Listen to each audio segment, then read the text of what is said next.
Magandang araw po.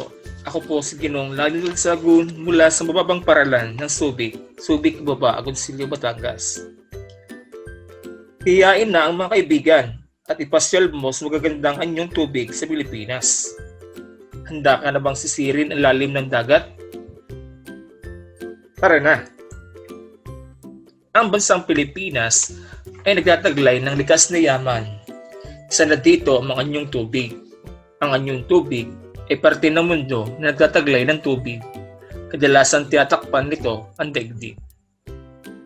Ito ay binubuo ng mga sumusunod: dagat, ilog, look, lawa, bukal, talon, tangway, sapa, kipot, at karagatan. Pag sinabing dagat, ito ay isang bahaging likido o fluido o agos sa ating daigdig na malawak na bahagi ng tubig na may alat o asin. Ito ay pinagkukunan o pinagmumulan ng iba't ibang klase ng isda at mga yamang dagat.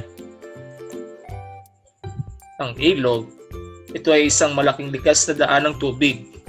Maaaring pinagkukunan nito ang isang lawa, isang bukal, o pagtitipon ng maliit na mabatis, kilala bilang agos. Ito naman ang look. Ang look sa Ingles ay gulf, bay, harbor, sound, or inlet. Ito ay isang baiya na maaaring gamitin bilang kalungan ng sasakyang pandagat katulad ng mga vapor, partikular na kung may malalakas na mabagyo. Ito ang tinatawag na braso ng isang dagat. Gulpo ang tawag sa malalaking look.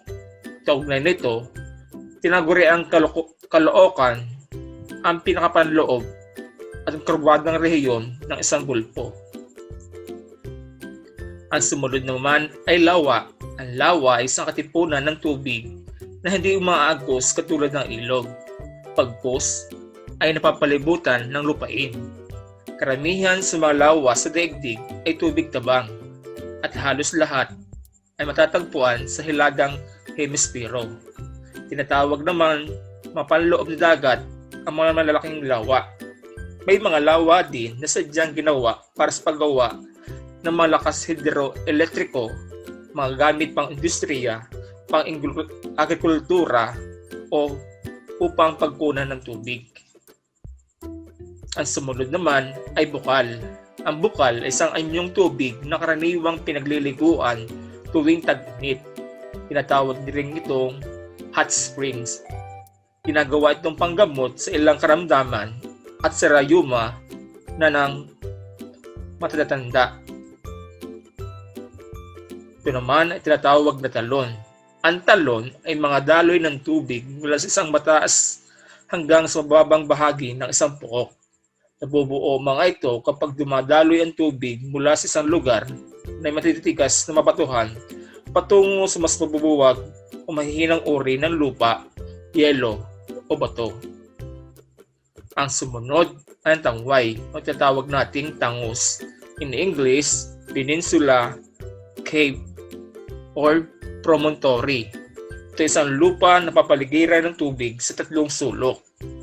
Maaring maging tangway ang mga punong lupain o headland, tangus or cape, pulong promontoryo, lupaing panlabas ng dagat, o punto o tinatawag nating spit.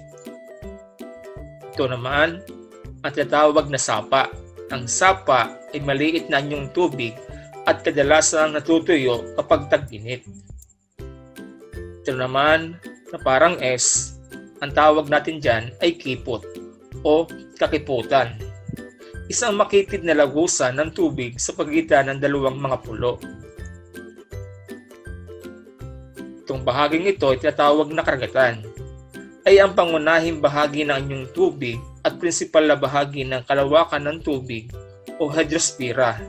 Tinatayang nasa 100% ng ibabaw ng daigdig o isang lawak ng mga 361 km² ang tatakpan ng karagatan. Isang patuloy na bahagi ng tubig na kagaliang hinahati sa ilang mapangunahing makaragatan at maliit na madagat.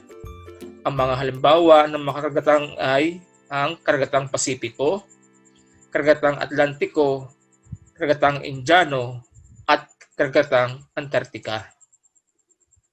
Yan lamang po at maraming salamat po. Ako po muli ang inyong lingkod, Ginoong Lionel Disago, nagsasabing, sa bawat pagsubok ng buhay, isang guro sa inyo ay handang umalalay.